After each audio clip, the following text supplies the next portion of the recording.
Okay, you're being very, very careful, Muller. You muted yourself today. Hello, Muller. Hello, Singapore. Not sorry. Hello, Malaysia. You see lah, because I'm not in Singapore, right? Hello, Kuala Lumpur, PJ, Malaysia. How are you, Muller? How are you doing? I'm good, except that I've got a sweet in my mouth because I'm having a bad cough. Mhm. So you would see me doing that. I thought that's better than me trying to cough on screen. So good evening, Yeah. Sham. How are you? Even though you're not in Singapore. Yeah, I'm doing good. Hiding away from the heat, but other than that, enjoying a holiday. In the meantime, while jumping into the show when we need it. So we've got. I'm just going to put this on the comment. But good evening, everyone. Welcome to Leadership in Flow Asia. This evening, we have our first guest for November, and actually the final guest for 2024. Leadership in Flow Asia, season 3 today. So we're going to, before we bring him on board, we've got a couple of things that we'd like to just very quickly share with you. Um, our guest today is also going to be a guest for the event that Muller is hosting next week in Kuala Lumpur, called the Leadership Learning Festival, and she'll tell you a little bit more once she gets her throat back. And I'm hoping, I asked him, he said yes, but I'm just very much hoping that he'll confirm and say yes, that he will join us in Singapore on the 20th of November when we have our Leadership Learning Festival there. I will give you a lot more of those details later. But for now, for those of you who are joining us this evening, as usual, I'll use our guests, our fans, put in your questions, comments in chat.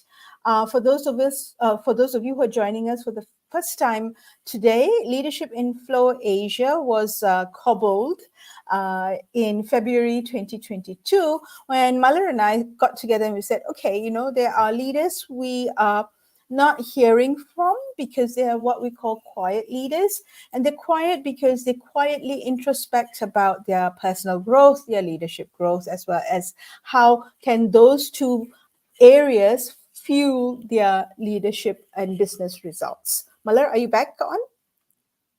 Okay, very good. Over to you, Muller. You do your stuff. All right. So yeah, we're very excited. So if you haven't signed up, you actually have only today to sign up for our leadership conference, which is happening on the 13th of November, next Wednesday. And yep, we'll put in the link. Just go to our website and sign up. And today is the last day. And if you're going to listen in to Marco today, you will know why you should not miss 13th of November. All right. And our theme for this year is well-being for leadership edge. But let's bring Marco on. So Sham, I was very lucky. I was doing some work with Marco's team Mm, for the second time, right? mm. And he impressed me lah. I'll tell you why he Oh, impressed me. mm. Okay. You know how when we're doing work, clients you know, are always testing you to tell you what they want. But what I realized about Marco, he was such an amazing communicator, authentic, down to earth, gave me feedback, Mm, both positive and constructive, right? mm, I mhm, really, really appreciate it because I felt very encouraged as a person, who is actually giving service, right? For someone to just trust you so much and give you the information for you to do such great work. mm, And wonder he is the head of communication services APAC for BASF, right? And I think it's so apt, and I think Sham, you would agree with me. In our pre-meet, I found him. I think earlier I was already inspired by the person he showed up as throughout the mm. meetings and right. But I think in the pre-meet I was totally blown away with his resilience and his story. Now the resilience is a story. If you want to listen to that, you need to come to the conference today. Let's bring Marco up and see what we can get out of him, because today's topic is about leadership voice. And Mm. as a communication head, I'm sure he can help us learn a lot. Let's bring Marco on. Okay. There we have. Hello. Hello, Marco. Let's demote Mahler to her rightful place and put you in your rightful place.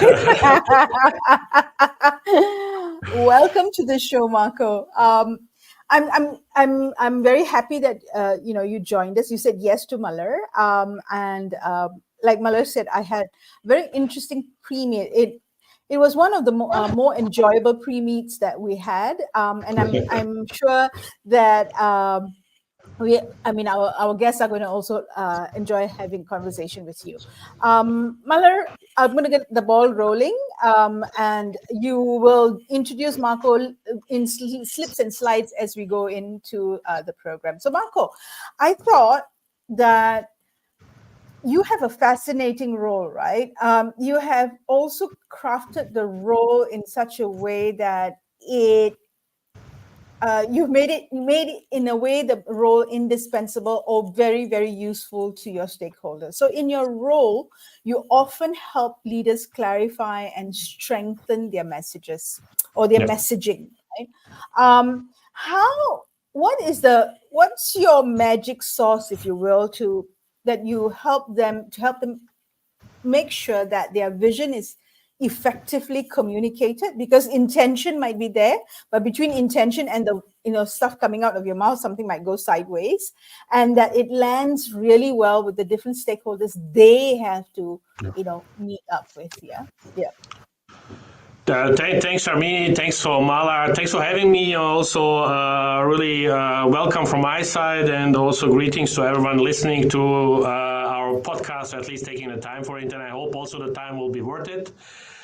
Diving into the questions. So what's like the special sauce? How to make sure that we make sure that the specific leader gets his message across? And I think for me, quite often, it starts really with the simple fact is you need to understand what and who you're dealing with.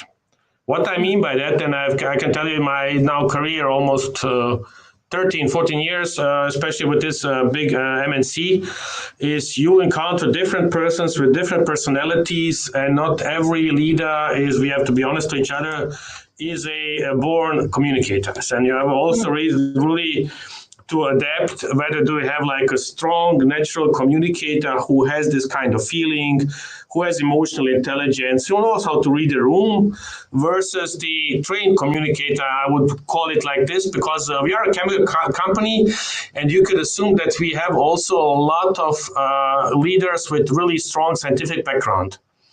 So, and I'm not being biased, but in my experience, I also found quite often that scientific colleagues do not always bring this kind of, I would say, soft skill set with them, and they trained it. We also did a lot of programs with them, but you really have to look whom are you exactly working with. And then you need to align your whole strategy to the person. So if it's a natural leader, you really have to say, okay, how can we use his authenticity to bring the message across? If it's a more scientific leader, then you have to adapt the messaging again to the way how he thinks. And this is out of what I normally do in the first place. I have long discussions to understand how they tick. Normally it's over lunch or dinner. It's even better because people that normally are more natural and authentic. And then you also I normally align also on the way which kind of tools they use. So for instance, if I prepare a speech for one of my leaders, I asked him simple, really common sense questions. Do you like bullets? Do you like speaker notes? Would you like to read it out, or would you like me to wave with the hand if I want you to say something? So this is just understanding like who you're dealing with. And the next step is basically, once you understood that, define the key messages with him together. And in terms of key messages, what's really important is be precise as possible, stay away from being fluffy, and if you cannot explain a message with an example, then just leave it out. So I come from a big company which we say, you have this, great saying like increase efficiency, improve sustainability. Those things, if you cannot support them with examples, then you don't need to tell them. Then just tell directly what you plan to do exactly. And the more questions you open, the worse they are. So that's why we try to really keep it as detailed as possible, as precise as possible, and as honest as possible. And then the other things that you have to look at is Who are you talking to? And in huge organizations, we really have different stakeholders, like from the broad employees stage, from the specific areas that we are having, finance, controlling, R&D, communications, HR, and then you have to adapt the message accordingly to that, and then you have to create different levels if required, from the high level information to the really low level information, where every employee in the best case should find him or herself in it. And what I also learned from experience, especially if you have bigger change communication topics or strategic changes, repetition is the king of everything. So keep repeating everything you do, keep repeating, keep staying on message, keep using the same visuals. So it's really, this recognition value is also contributing to it quite strongly, and really learn your leader, understand how they are wired, and then define everything according to that. So because they're all different, we are all different, and there's no silver bullet which you can Google up, okay, do this and that will work out. You really need to look at the person who you're dealing with. Yeah. Thank you. I think for me, I was laughing because, when you said increase efficiency, and that's something also I kind of talk about. I mean, I'm constantly amazed how people tend to use those words almost as if it means very clearly what it is in your head to others. But, what is efficiency? So there's clarity that comes into play here, right? The clarity of your thinking, the clarity of your message, what you're communicating. What does efficiency mean? It means different things to different people. The other thing that you brought up that's I want to dig in a little bit more deeper is, you talked about how you have lunch and dinner, and through lunch and dinner, where people are a bit more, your leaders are a bit more relaxed. You want to figure out what makes them authentic. What's their authenticity? What's their aura? What is it that they're about, right? How do you deal with pushback? And that's been a bit of a buzzword or phrase or theme that's coming around, at least from what we are hearing in Singapore, about presence. But let's just take that idea of authenticity and aura, right? Sometimes there's pushback around, I can't be authentic because I've got this role. This is my role. This is me. The two shall not meet, right? Or my role demands that I behave in a certain way. I come across in a certain way. Yet at the end of the day, behind that role is a human being. Yeah. So how do you, when you're working with leaders, help them understand that the bridge that two beings or two parts of their being, right? So that personal side comes across and they feel comfortable about it. It looks natural to everyone and people see it as a natural thing rather than a put on, or an act. I mean, this is one of the, I would say, more interesting questions. Also, the difficult one answer. So, I mean, the sad truth quite often is, if the boss says no, the boss says no. Then you still have to find a way around it. And I had this kind of situations where I was sitting next to a person who I found privately super interesting. So I had one leader with whom I was dealing with before, who is great in what he's doing in a professional side, but he had a certain hobby that I really admired, and this was music. The guy was playing music perfectly fine and did it since his childhood. And we tried to use the music and the importance of music in his life as a vehicle to bring him closer to the employees. And he categorically said, no way. This is private me, and if I'm playing 3 hours music per day in my private time, this is still mine. And you have to deal with it. You really have to deal with it, but you have to find little tweaks how can still embed this part of the personality in the communication that you're doing. That's why I use, for instance, visuals which are more musical, and this would always spark something special in the person. You nevertheless keep the messaging really straightforward, and make sure if the person is really, I would say, trying to keep these two personalities. One is the private, cool version of myself. Second one is a professional. I need to deliver the message on point. I have one face that I'm showing. I'm never changing it. Then you have actually to exactly act accordingly. And this is how people will perceive him. What I do in the afterwards is I do feedback rounds with selected persons I trust. I know. And then I openly and honestly talk then to the leader and say, listen, I understand your point. This is what you decided to do when you're working. This is how we did it. And it's clearly not working. And I always try to really revert to it, and we adapt it at least to find a more better, I would say, authentic solution. But sometimes, unfortunately, you are dealing with leaders who are not that talented in that way, because they excelled in their positions due to different KPIs, which are definitely not communication skills. And you have to live with that. Then you do it really by the book. Define the key messages, find the best way how can they deliver it in a easy to digest, understandable way. And you have to live with it. But always I try to find little, I would say, gaps and bridges, how we can get out this portion, which I find interesting. I think also helps the people to understand the message better, because it makes the whole thing more natural and authentic. Yeah, but more, it connects the person to the message. And you're going out of your way, Marko, to do quite a lot of this when work, right? Like the example that you gave, there's pushback. Then you go and say, okay, let's just do it the way you're doing it. I embed a few things. And then go and get some feedback. And then I'm going to feed that feedback to you with the intention of influencing you so that you take and think about it a little bit differently. That's a lot of work. Why do you bother? Why? I mean, okay, we I think I lost Shamini for a second, but I got to it. Why do I bother? So for me, it's part of my job, and if I don't have any questions, and especially not negative criticism on what we did in terms of leadership, voice, and communication, then I'm content myself. And for me, it's also challenging people, because I feel in this kind of process, you also get the better of them.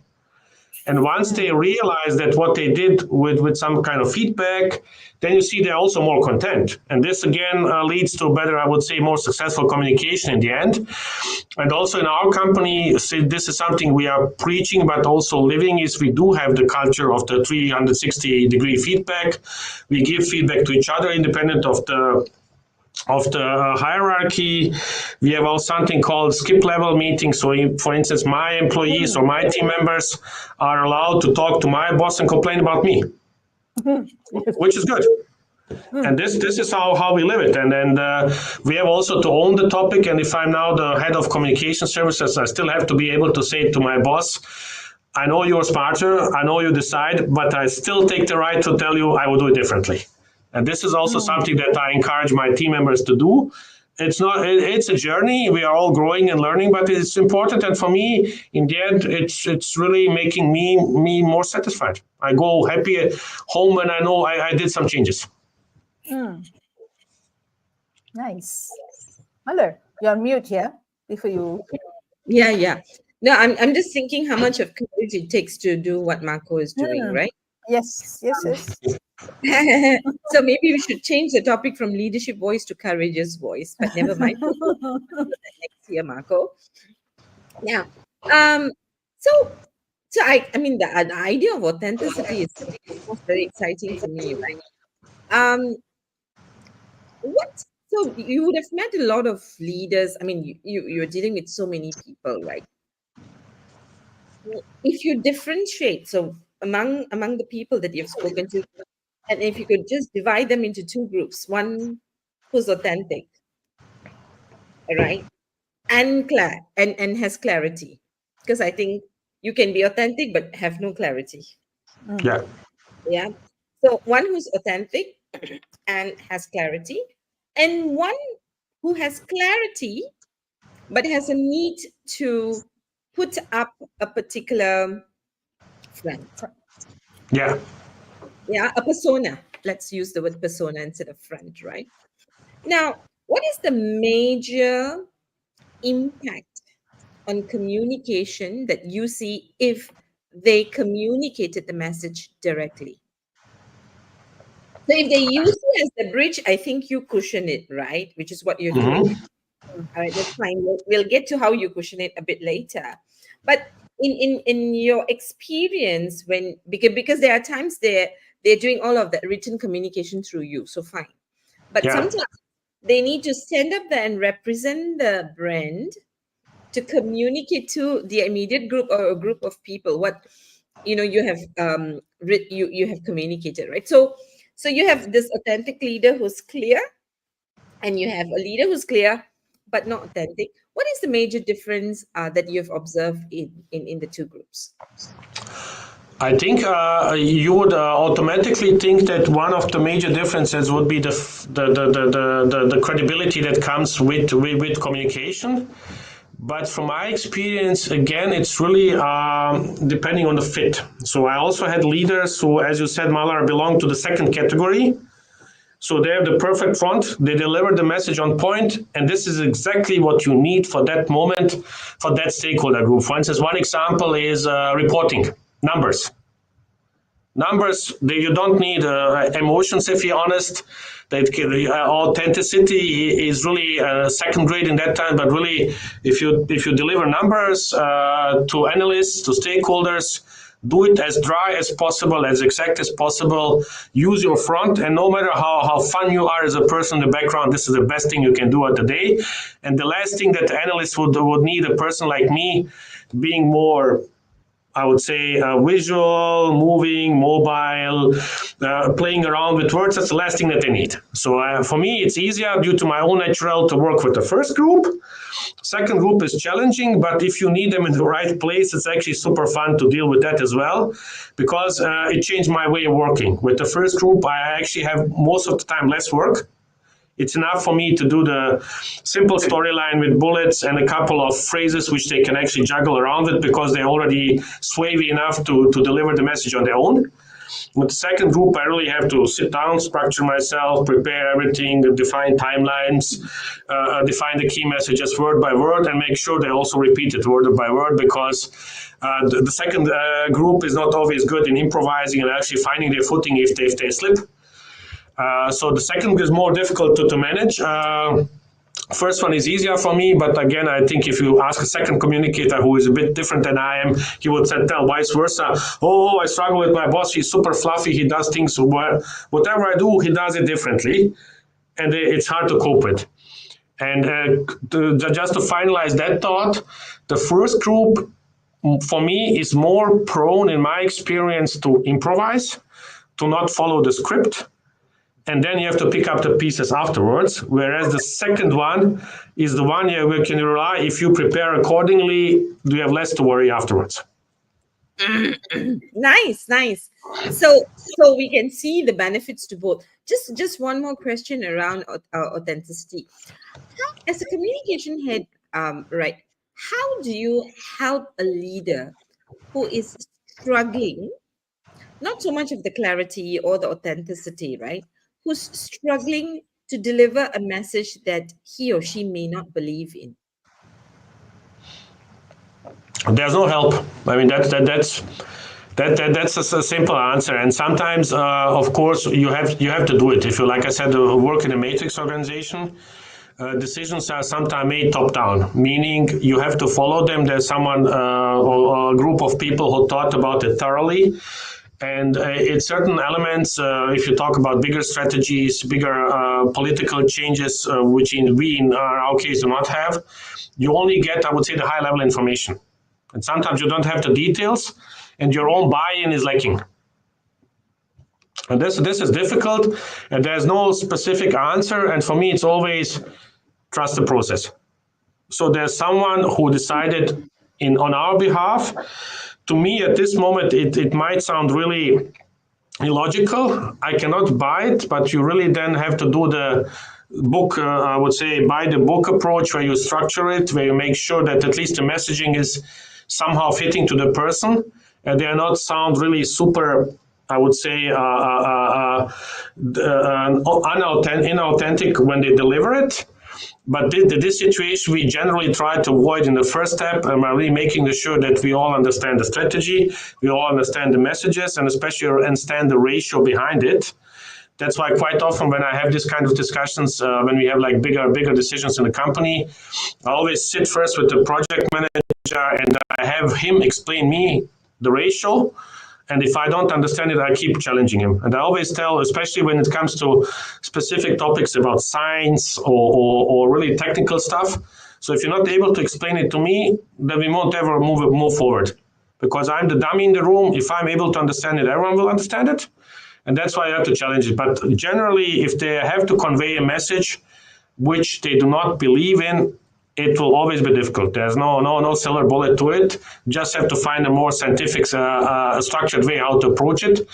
But in my experience with my company, I had the situation perhaps once in 10 years. So it's not that often that it happens. Thank you. So I like the fact that we are not always going to believe everything that we say. But I think what's important is, one is trusting the process. And number two is really doing everything that we can to make sure that we've given our best shot to understand and own the message as a representative of the brand, is what I'm hearing, right? Because I think that's the least you do. Because if the process is right, and if it is coming from higher authority, they will not make a decision or execute a decision that does not make sense to the business. Yep. Right. And there's a third component. I'm just going to add on, Malar, before you ask the next question. The third component, when you said, Marko, it's only happened in the last 10 years, one episode. It's an attestation, or it attests to the rigor in which you BASF hires, right, in terms of values and a value match with the organization and the purpose with the organization. So just want to put that third component in. Over to you, Malar, again. Thank you. Right. So when you look at this, right, how you're talking to so many stakeholders, right? And sometimes what might be easy and clear for some stakeholders may not be easy and clear to others. All right. So I'm just curious. So if you look at the different type of stakeholders, first and foremost, how do you make sure that the vision is effectively communicated and it lands well with the different stakeholders? So same messaging, different stakeholders, and it has to land and sit well. So how do you make sure that happens? So what we normally do is, also from my experience here, is, so when we develop these kind of messages, we always start like with a pyramid. So we start with a high level message that should be basically understandable to each and every employee in our company, from really the person working in the pantry, from the scientific labor guy sitting alone in his lab and looking at his experiment. So this is the first level, and then we take it really discipline by discipline apart, and to see that the messaging needs to first respond to the question, so what's in it for me, for my discipline, for what I'm doing, especially if you talk about strategy and things which are really related to our core, to my purpose in the company. They really need to understand, how am I adding value to it. If I cannot explain this, that I tell to my scientific officer, okay, my research will lead to this. If I, as Marko, in my role, I cannot say, okay, the comms work that we are doing helps us with reputation management, risk management, employee engagement, then I'm lost. So basically, we really look at every stakeholder group, and we don't have so many. We really have the scientific community with us, we have the financial community, so we know that our stakeholders, so more or less, and really make sure that they need to find themselves in this messaging, and they need to understand their role in the organization and how they are adding value. And so, and this is all, again, coming to what we had in the beginning, Sharmini, adding value is sometimes also like increasing efficiency. And this you need to detail out. So if you do this in controlling, if you do less of this work, you will enhance this. If you focus here, you will do that. If you automate this process, you will do better here. So you really have to break it down to them. And again, asking for feedback. They will tell you, I don't understand it, I don't buy it, I don't get it, that doesn't make sense. Try to really embed it again. And I don't say that we should change the key messaging every day, but you can always adapt it. And at least the sub-key message you can always adapt. And what I normally do is, when we do it, first thing how we start is, we try to forecast the questions that will come. So this is how we normally. So what would be the first question if I announce a certain topic? And then if you embed those answers already in the initial communication, then I think you already got a good step forward to catch them all. So basically they all understand their role. And the less then questions you get, the better you did it. And again, repeat, ask for feedback and adapt it. And sometimes my Q&A, I always say it's a living organism. I start with 5 questions. In the end, I have like 10 sides document, which really helps me to reiterate, did I answer all the questions? Are they all now on board? And if not, why? Which question is still open? So let's address this. And then, of course, picking the right leaders and senior managers to convey the message is also half of the magic, I would say. You have to find the right people in the community to talk to their community, especially in big matrix organization. This is also something that works perfectly well. So if I'm talking to R&D community, I have someone who has a scientific background, they trust the person, they know the credibility behind it, and the delivery is accordingly authentic, and you do it discipline by discipline. This is how we structure it normally. Yeah, Sham, do you have a question before yeah, go on. Yeah, I do have a question actually, and I'm just thinking in my head whether it would be an appropriate question, because both you and I have we have experiences working with the teams in BASF, and I don't think passive would be a word that generally applies to people at in the team in the organization.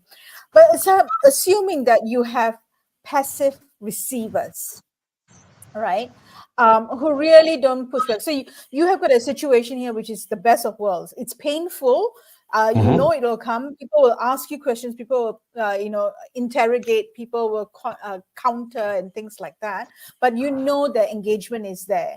The more difficult part is when there is no engagement and there's passive, right? It's almost like a blank face. I'm receiving this, but we don't know whether it's landing well.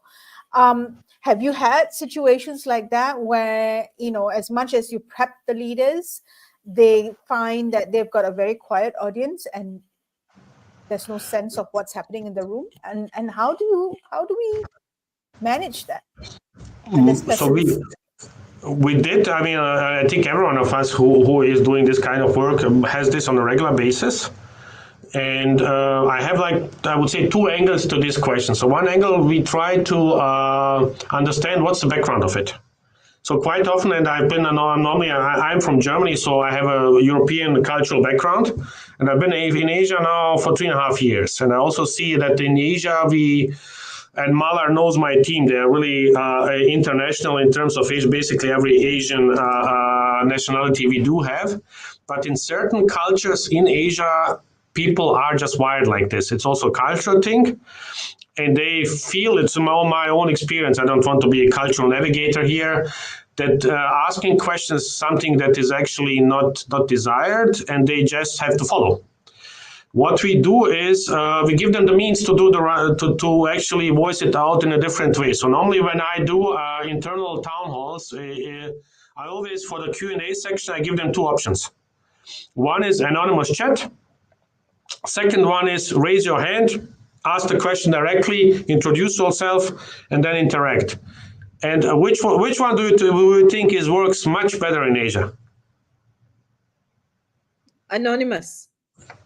That's it. So normally if you have 1,000 participants, I would say 90% of the questions, and there are a lot of questions, are via anonymous chat. So this is one of the things where we say, okay, you try to understand why this is the fact, and you give them the right tool to bridge it.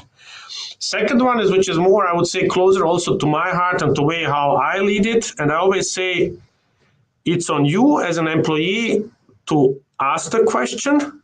If you're uncertain, I encourage you to challenge me.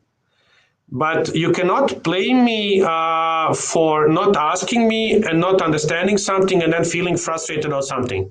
So that's why we also say in our leadership, but also in general, that the winning behaviors, like on the poster in the back, you really have to own it and to drive it. It's the same as how you work in this company, how you navigate in your company.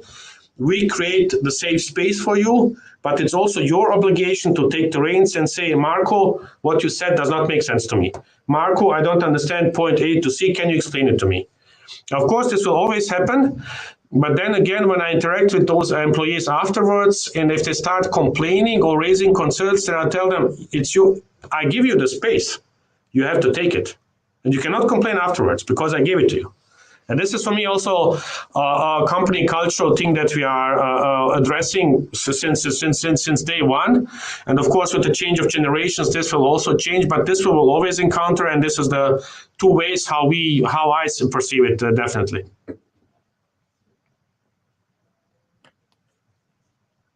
Okay.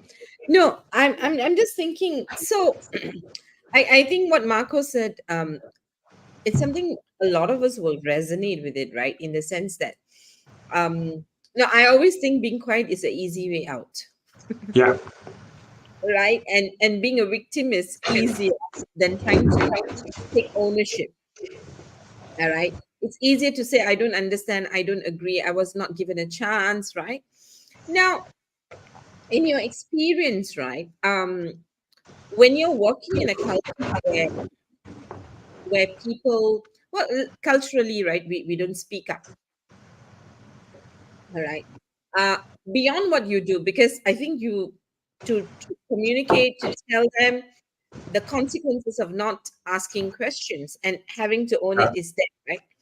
What else do you think we can actually do to encourage people to learn how to speak up, to feel safe? So I think there's a lot of conversation and talk around psychological safety. So Yeah. I think that when we do work, organizations are really giving a lot of priority. Well, at least our clients are giving a lot of priority to psychological safety. Yeah. Right? Now, despite the psychological safety, I find that people are reluctant to speak up. Number one, number two, their fear is often unfounded. Yeah. Right? So, what are some things that we can do to actually bridge the gap, or what are your thoughts around it first?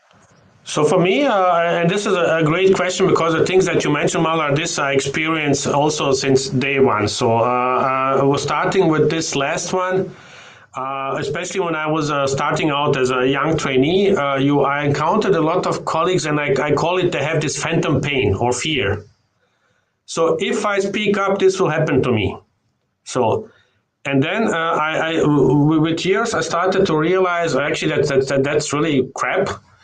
And the one way I really address those things is just by asking them, can you name me someone? So, last week at this town hall, Marko stood up and he was complaining about the food quality. So is Marko still in the company? Then I really confront them with this because they also sometimes in bigger organization, they're taking each other for a ride in terms of, okay, we are all now sometimes negative, and then we hop on the same train. They really encounter it, openly address the topic and ask them for examples. Just explain it to me. Why do you think is that the way? And then you go into discussion. Second way is what I like to do is, but this is my own personal decision, I always start with myself. So I in terms of psychological safety, first I give them time. I know with certain cultures, it takes you time to till the colleagues open. Once they open it, then you're in the inner circle. Then basically you're in. For me, for some colleagues, I had 6 months, I would say, where they told me that they have a wife. Which in Germany, in my European culture, this is that you could a thing that you clarify within 6 minutes. Normally, that your family background, where you come from. And what I also do on my own is to give again the psychological safety, which I believe is important. I show weakness.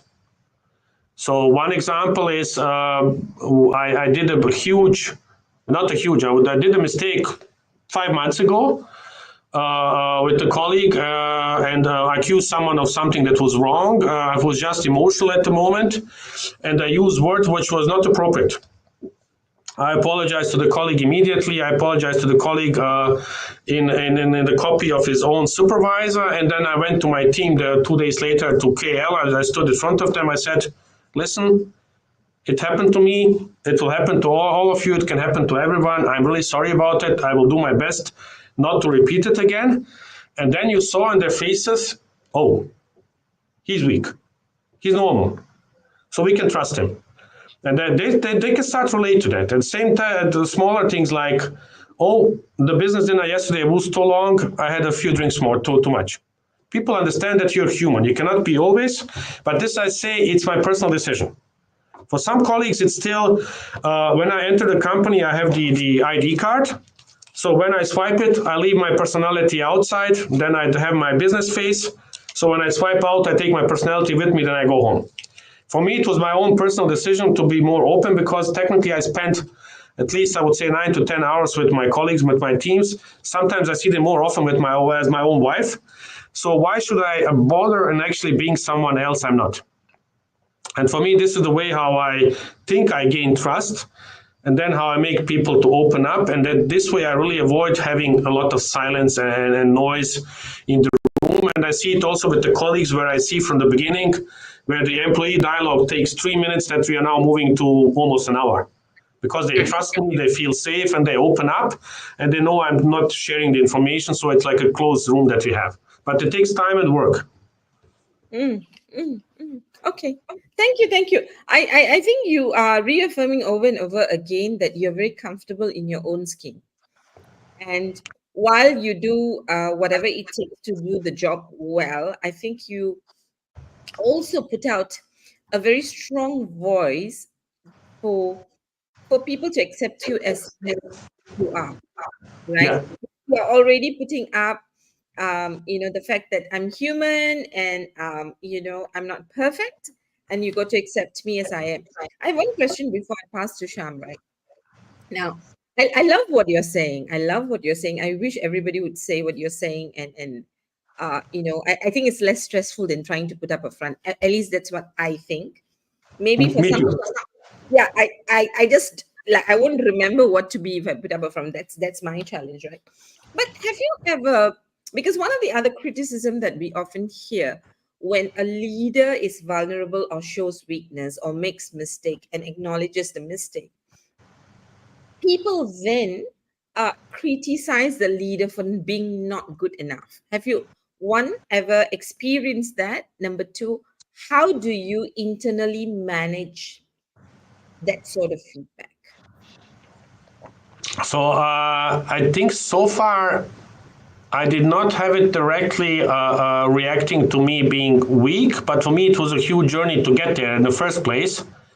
Because I also come from Central Europe, from a more traditional country, and I was raised to be a tough male, and you're not supposed to be weak, to cry, and everything. This was a process for me, and on the way there, my skin got thicker, not only my body, and you really have to learn one thing, and it is tough, that not everyone in life will like you.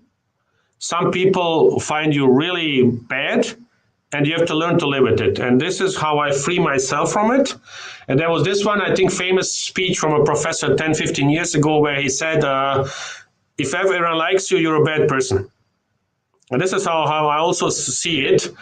Because the logic behind was basically everyone means everyone consists of good and bad people, and if everyone likes you, then bad people likes you, which makes you bad instead.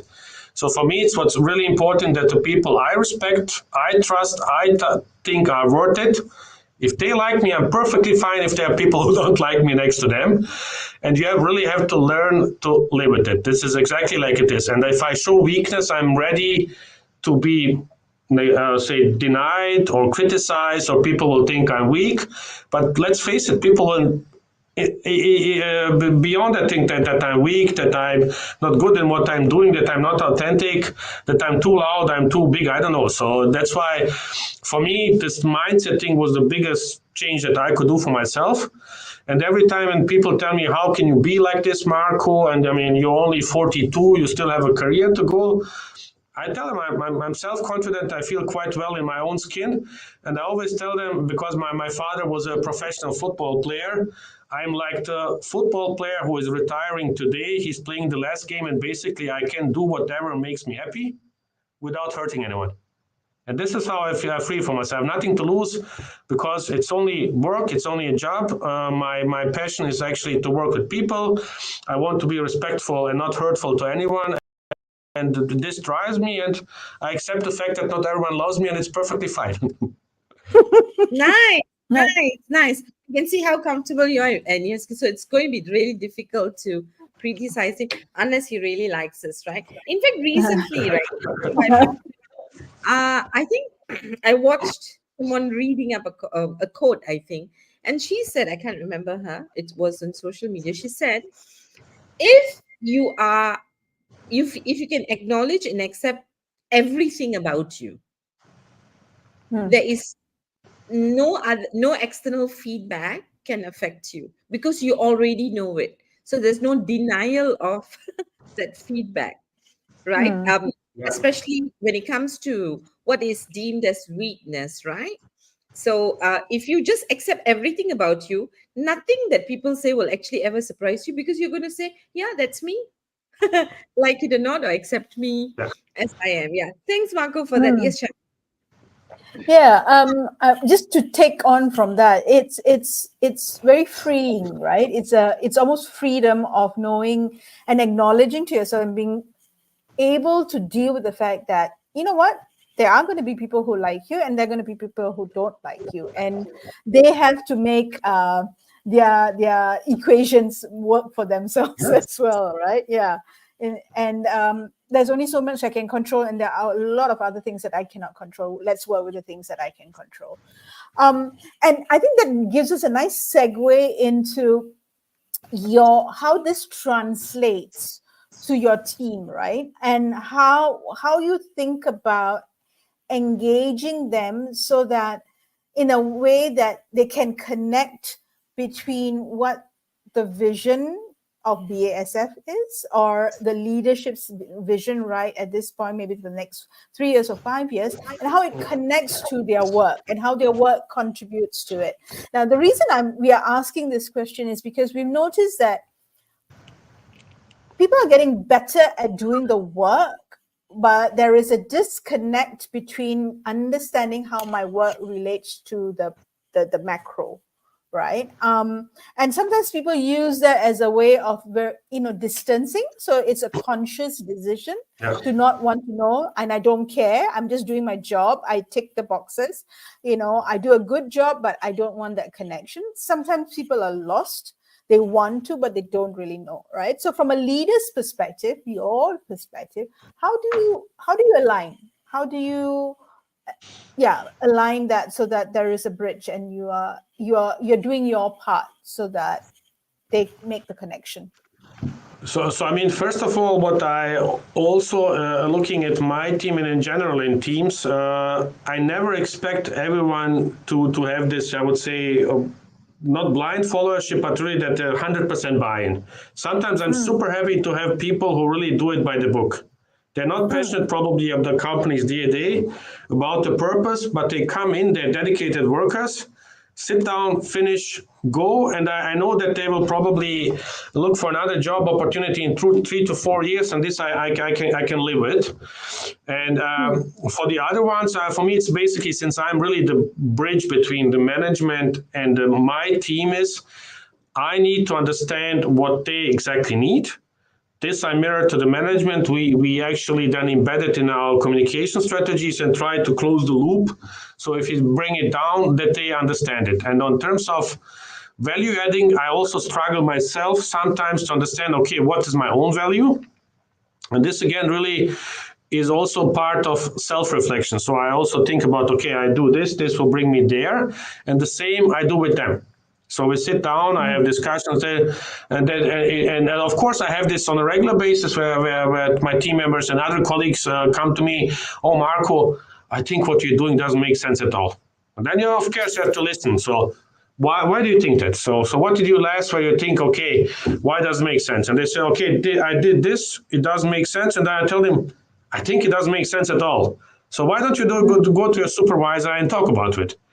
And this is why how we do it through the continuous. We call it continuous meaningful conversations. So we always have those conversations, and also my team members I always invite on a regular basis to look at what they're doing, to question it, and we might just drop it. But it's not always that easy.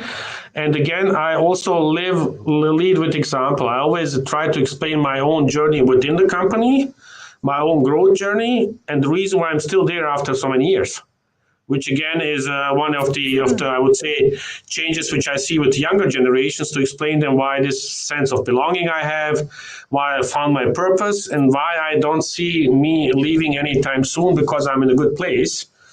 And it's really boils down to really making sure that the message that we try to convey is tailor-made for them to understand. And second one, really give them this chance to exchange, to voice out their feelings, to talk with us, to challenge us, but we challenge them back. And this back and forth somehow creates connectedness. In my experience, but not with everyone. Some of the people, they really come there for the job. I accept it. It's perfectly fine as they do it properly. And again, I don't have to catch them all in that case. So for me, it works. And okay, so that really nicely leads me to the next question I have, because it's about your team, right? And you talked about the first group, which is they come there, they do the job, done, clean, right? And within that group, let's explore that group a little bit more. You have those who do it. I mean, I'm going to use my husband as an example. He's in the case in that first bucket, right? Comes there, does the job, goes back, not connected to the role, doesn't want to have anything to do with anybody else. But, he's been with the organization for 12 years now. So that says something. And you got to deal, as a leader, deal with the fact that you have people of different shapes and sizes and different, things in their brains. You also have a group of people who may be doing the job well, yet at the same time have very low satisfaction. So where is this coming from? Muller and I were decoding a report recently around the well-being of the Gen Zs, right? One of the biggest group in the workforce right now. They do work really well. So in terms of performance, they're high performance, but in terms of satisfaction, they are quite low on satisfaction, right?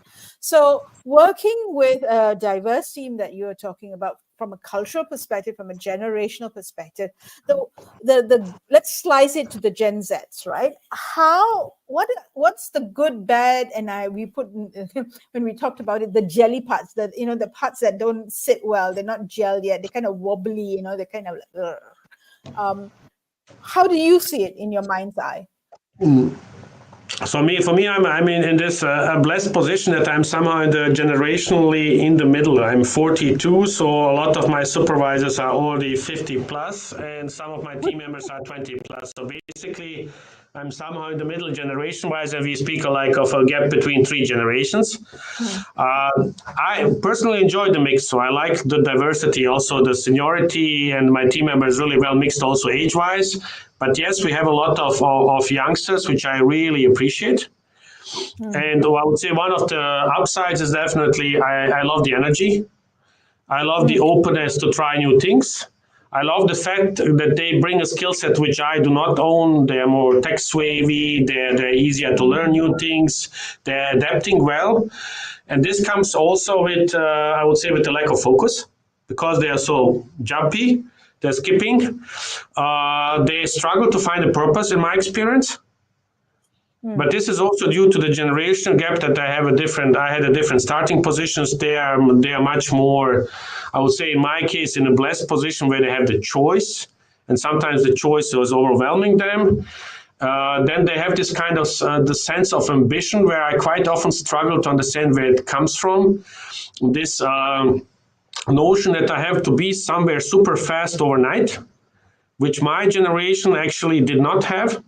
And there I normally communicate super openly, and I always tell them in our company, in my team, progress is slow but steady. And if you want to move fast like a grasshopper, then I can really advise you try to look for something else. And this is and this is not happening that often. But I really try to be really super honest, and I try to show my own example that I would say in 12 years on, I had a quite good career path in this company, and it comes with a reason, and there's still a reason why I'm there, and I try to really explain those reasons. For me, one of the things is I found my purpose in this company. I know I found what makes me happy. I love the people in this company who are also my personal friends, and those are the things I personally do not want to miss. And I then again try to build this kind of habits and also understanding in my own team. And adjust. I'm learning every day because the things that were important to me at that age is different to them. So when I was that age, for me, having a car was a great thing. To these days, it's something totally different. And for me, it was important that someone on the sideline would say, Marko did a good job. And for them, sometimes my experience not enough. It's the smaller things that make them feel more appreciated. It's more showing the picture or saying, Marko did this. So I really have to learn what makes them happy, what makes them go. And I can tell you, it's not always the same thing. So it's always back and forth understanding. And I do not have kids myself, but I have 2 young nieces, and I'm also learning it from them. It's always for me difficult to predict what makes those kids happy day in, day out. They also seems to really change their focus as well. And with youngsters, I also still see that, and I would love to understand it.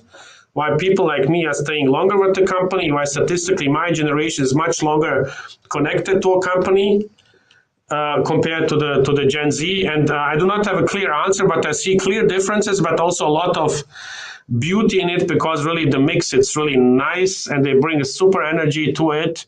New ideas, also the more, I'll say, flat hierarchical understanding. But again, it's hard to plan because sometimes they're overnight not happy, or they do not see their purpose, and they're leaving the company. Thank you. I think what you've been telling us overall is that it's okay. In fact, in communication, it's good to over communicate. There's no such thing as actually over communication. And over again, when you talk about whether it's engaging with stakeholders or engaging with your team members, you are engaging, and engaging means you are communicating. And what communication does is that it gives you the opportunity to connect the dots, help them to understand what is it in for me, so that then they are aligned with the communication and the goals that you are actually communicating to them, or that they are representing. Now, all of that is ideal. One of the problems, and this is the last question, I promise, one of the problems that everybody, not just leaders, everybody is struggling with is time. Communication takes time. Engagement takes time. Yes. Clarification takes time. Everything takes time, right? So when it comes to Gen X, right, I think one of those statistics that we actually saw is that the performance is high. And when you talk about heading communication for an organization, people are just producing results based on the quick understanding. They may not own it, they may not feel for it, right? So and that's the reality. Ideally, we want to engage. Ideally, we want to invest that sort of a time, right? And you seem to be doing that. I think for those who don't, that's fine. You seem to be doing that. Now, what would be that one piece of magic or magical advice that you can give for people who are struggling to invest the time to get all the things right the way you're talking about it? Because all the things that you're saying requires time. And that's something most people don't have. And I mean, the only advice I could give, make sure to find it and make sure to really prioritize accordingly. This is what I'm doing all day long. I'm prioritizing my daily tasks to have the time. And the times when I'm with my team, I can tell you that 8 hours, I'm basically only talking to them. I'm having at least 6 or 7 coffees in my body after the day is finished. And you really have to take the time, because leadership means managing of people. People means listening to them, listening to their wishes, desires, fears. Takes time. You have to really also be quiet and listen to them, and then you will understand them better. But again, it takes time, and there's no book for it. There's no silver bullet. There's no app which they can fulfill and have everything to save your time. At least I don't know it. But for me, it's really, if you're dealing with people, you have to be aware of it and you have to take time to listen to their desires. Thank you, Marco. I think you nailed it by saying there's no shortcut to a greater leadership voice than to invest in your people so Yeah. that you can represent them well and they can represent you well. And that's what leadership is all about, which is influence and presence. So Marco, before we say goodbye, thank you very much. It's been a great pleasure, talking to you in the last 1 hour. Is there anything you'd like to leave the audience with before we say goodbye? I think it's the only advice that I always give is, and that is given to me, is just lead the way, lead your team the way you want to be led. Oh, wow. Just lead the team the way you want to be led. Thank you, Marco. Yeah. And for those who are here, and if you have not signed up for the 13th, sign up, because you get to meet Marco in person in Malaysia. Before that is on the 13th. Thank you, Marco. So let's Thank say you. Marco, as we say goodbye, I'm excited to have Marco in our program, and I hope he makes it on the 20th. All right, because I think the clarity that Marco shared, that he has an amazing personal story, that I'm very excited, I'm very inspired, and I'm hoping to share with the people who come to our leadership festival on the 13th. With that, this is Malala signing from Malaysia. Yeah, you want to sign off without telling them where to go register? I put the link in the chat for those of you who are there. And yeah, I'm looking forward to having a different conversation about Marco's journey to where he is right now. For me, the one thing that stood out is clarity requires iteration. It is an iterative process that you have to go through. So if you want clarity as a leader, as an individual, you need to give yourself the time and to go through that iteration. And when you do that, you will see the results. And I think that was my biggest takeaway from Marco. So thank you, everyone.